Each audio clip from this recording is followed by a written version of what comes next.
आपने कभी सुना है 14 लोक? ये कोई कहानी नहीं बल्कि एक गहरा आध्यात्मिक रहस्य है।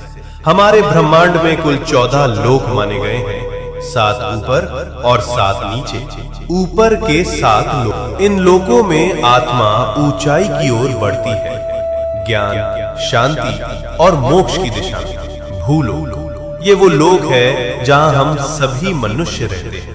इसे मृत्यु लोक भी कहा जाता है क्योंकि यहाँ जन्म और मृत्यु का चक्र चलता रहता है। भूवर लोक, ये लोक भूलोक और स्वर्ग लोक के बीच स्थित है। ये ऊर्जा रूपों का क्षेत्र है जो भौतिक और दिव्य लोकों को जोड़ता है। स्वर्ग, देवताओं का लोक, जहां इंद्र और अन्य देवता निवास करते हैं।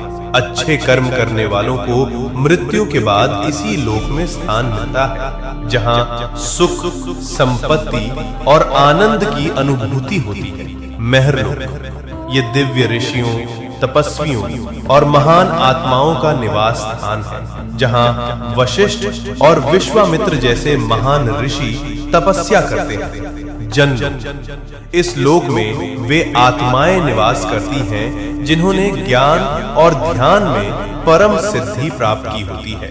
यहाँ के वासी ब्रह्मा जी की लीलाओं में लीन रहते हैं। तपलोक, अत्यंत शक्तिशाली तपस्वियों का स्थान जो शरीर से परे केवल चेतना में स्थित होते हैं। ब्रह्मलोक, यह है अंतिम लक्ष्य है, जहाँ केवल सत्य है, मोक्ष है और ईश्वर का साक्षात्कार होता है। इन ऊर्ध्व लोकों में आत्मा का जाना मतलब है धीरे धीरे शुद्ध और जागरूक होना। अब बात करते हैं नीचे के 7 लोकों की। यहाँ भोग, मोह और भ्रम ज्यादा होता है।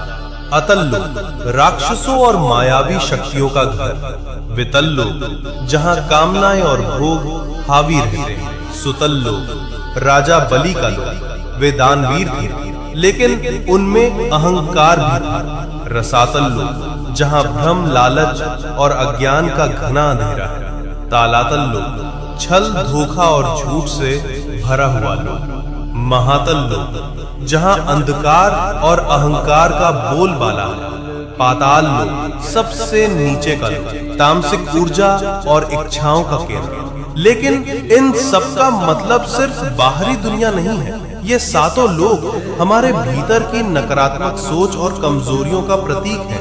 तो जब हम सच्चाई, भक्ति और सेवा में लगते हैं, हम ऊपर के लोकों से जुड़ते हैं, और जब हम लालच, मोह और गुस्से में फंसते हैं, हम नीचे गिरते हैं। सोच बदलो, लोक बदल जाएगा।